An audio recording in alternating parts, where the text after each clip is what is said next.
Hey guys, कैसे हैं आप सब। स्वागत है आप सभी का यस के एक्सेलेंस ट्यूटोरियल में।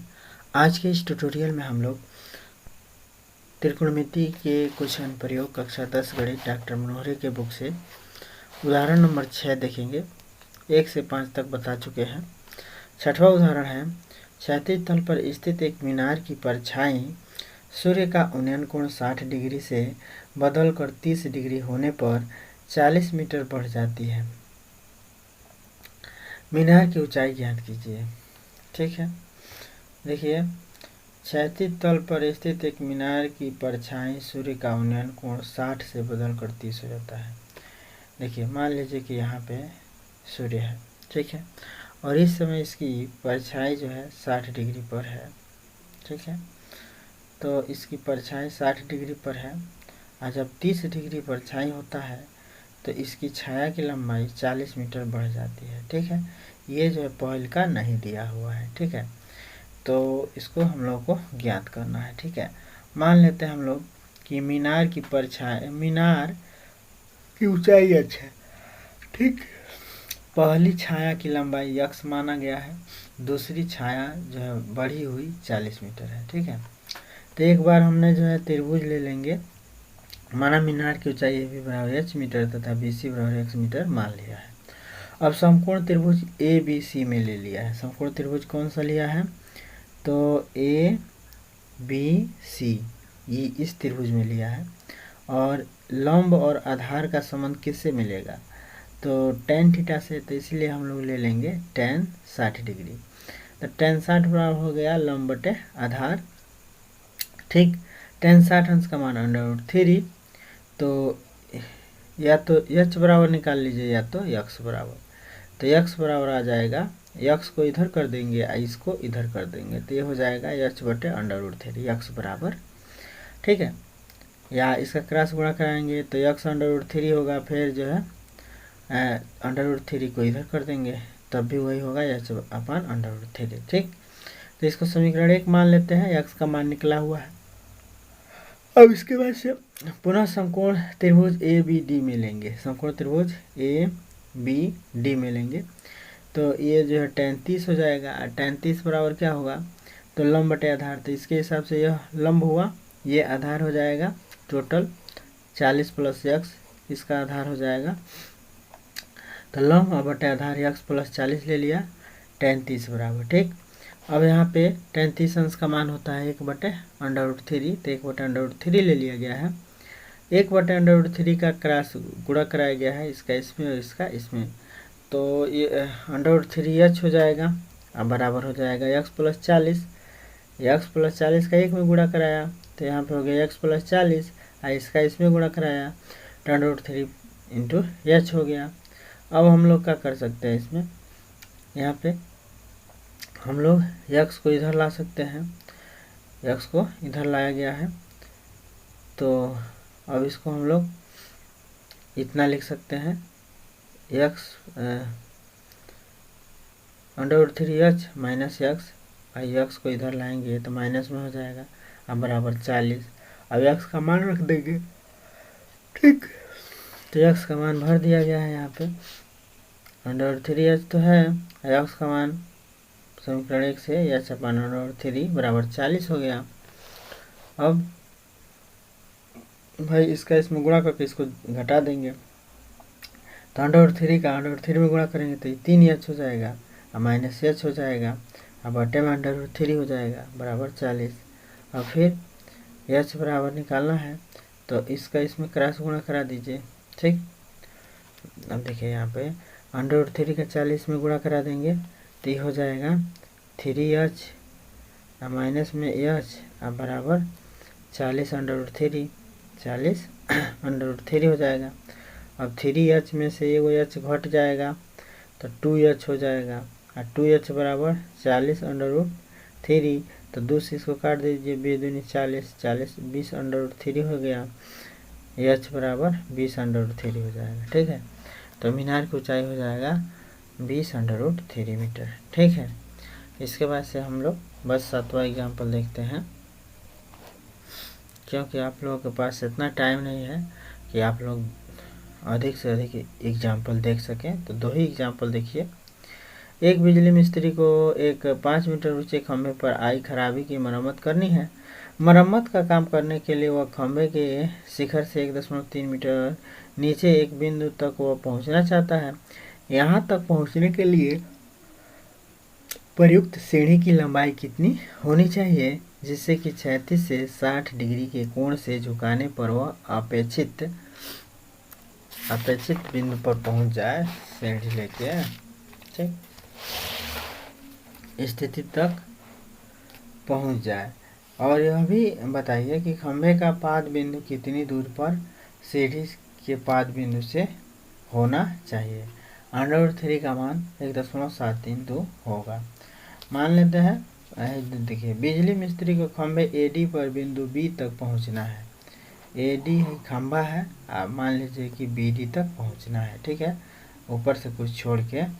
ठीक, अब बीडी बराबर कितना होगा, तो बीडी बराबर हो जाएगा एडी, पूरा लंबाई में से ये वाला लंबाई घटा देंगे तो बीडी हो जाएगा, तो एडी में से ए भी घटा दिया जाएगा। ठीक है, तो पूरा एडी जो है आपका 5 है, अब बीडी ऊपर से कितना छोड़ना चाहता है 1.3, तो जितना छोड़ना चाहता है उतना घटा देंगे।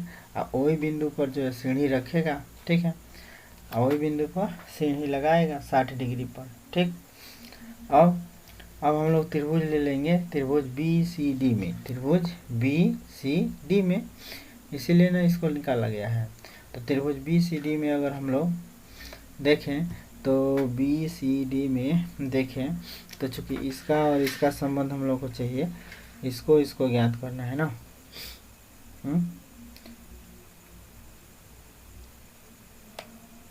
तो इसमें देखिए ये 90 डिग्री का कोण होगा, तो 90 डिग्री के सामने का कोण जो है त्रिभुजा जो है क्या होता है, कोण होता है, हमेशा याद रखिएगा।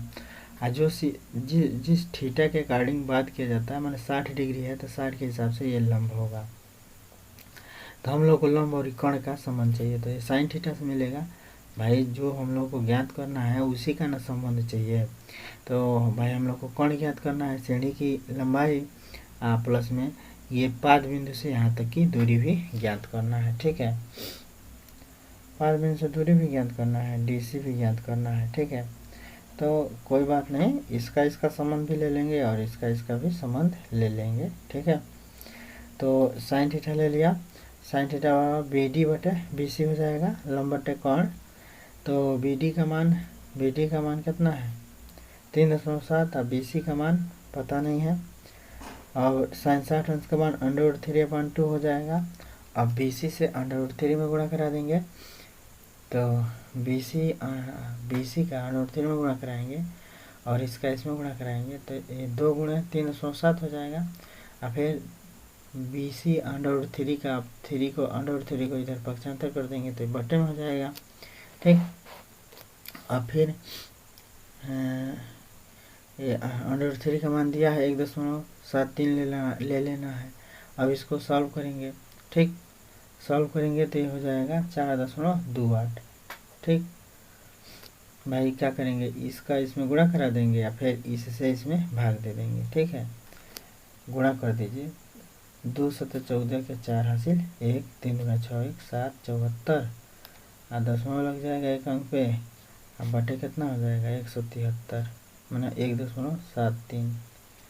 अब दशमलव के बाद 2 अंक है तो इसमें 2 को 0 बढ़ा दीजिए। ठीक है, मैं कहने का मतलब है कि दशमलव के बाद 2 अंक है तो इसमें 2 0 बढ़ा दीजिए, तो 7 4 और 2 को 0 बढ़ गया।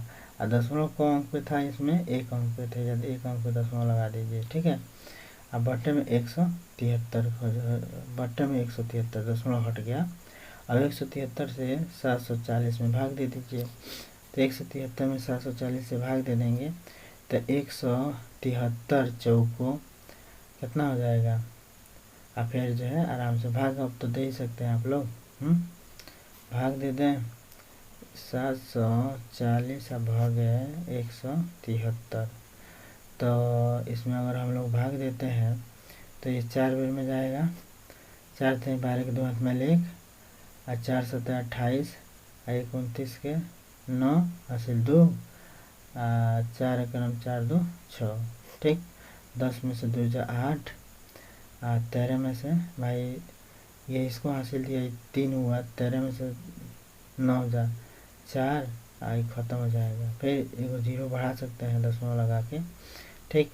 अब कॉबर में जाएगा तो 480 है, तो 480 कॉबर में जाएगा 2 बेर में, तो 3 दूना 6 और 7 दूना 14 के 4 हासिल 1, 2 1 2 1 3, ठीक। 10 में से 4 जा 6, 7 में से 4 जा 3, 4 में से 1 जा 4 में से 3 जा 1, ठीक। अब कॉबर में जाएगा लगभग 8 बेर में, 0 जब बढ़ा देंगे तो, ठीक है। तो 8 बेर में जाएगा 8 8 तरीके 24 के 4 हासिल 2, 8 7 56, 56 2 58 के 8 हासिल 5, 8 1 9 8 5 13, ठीक है। अधिका हो जा रहा है, इस 7 बेर में जाएगा, निकटतम मान लिया गया है, ठीक है, निकटतम मान लिया है, ठीक है। अधिका हो जा रहा है तो 7 बेर में जाएगा, एक अंक फिर 7 बेर में कहीं जाएगा, तो ठीक है। तो इस तरह से इसको भाग दे देंगे, ठीक। तो ये हो जाएगा 8.28, ठीक, मीटर। लगभग में है, लगभग में आने का मतलब ये 8 निकटतम लिया गया है, ये 7 और यहाँ पे कुछ और होगा तो ये 500 अधिका होगा तो इसमें वो जोड़ देंगे, ठीक है। अब यहाँ पे देखिए काट 60 ले लिया गया है, आधार बटे लंब, आधार बटे लंब, तो आधार है हो जाएगा, ये लंब हो जाएगा, ठीक। तो काट 60 बराबर आधार बटे लंब, चाहे टेनो ले सकते थे, लंब बटे आधार, ठीक है। तो DC बटे BD हो गया। तो अब इसका मान हो गया 1/√3, इसका मान DC का नहीं दिया है, BD का दिया गया है, ठीक है। इसका इसमें गुणा करा दिया, इसका इसमें, चाहे इसका 1 में गुणा करा, DC यही रह जाएगा, आई √3 मैंने 3.7 यहाँ पे आ जाएगा, आई √3 नीचे रहेगा, ठीक है। और फिर इससे जो है इसका मान भर दिया गया है, फिर इसको जो है दशमलव हटा के भाग दे देंगे, ठीक है। तो इतना लगभग ये जो है निकटतम में आएगा, ठीक है। मात्र 2 ही एग्जाम्पल आज देखते हैं। अतः सीढ़ी की लंबाई 4.28 मीटर होगा, और कभी के 5 सीढ़ी के 5 मिनट की दूरी जो है 2.14 मीटर होगा, ठीक है। आंसर हो जाएगा। आशा करते हैं कि जो भी बातें आप लोगों को नहीं समझ में आ रही थी आ गई होंगी। फिर मिलते हैं अगले वीडियो के साथ, तब तक के लिए जय हिंद।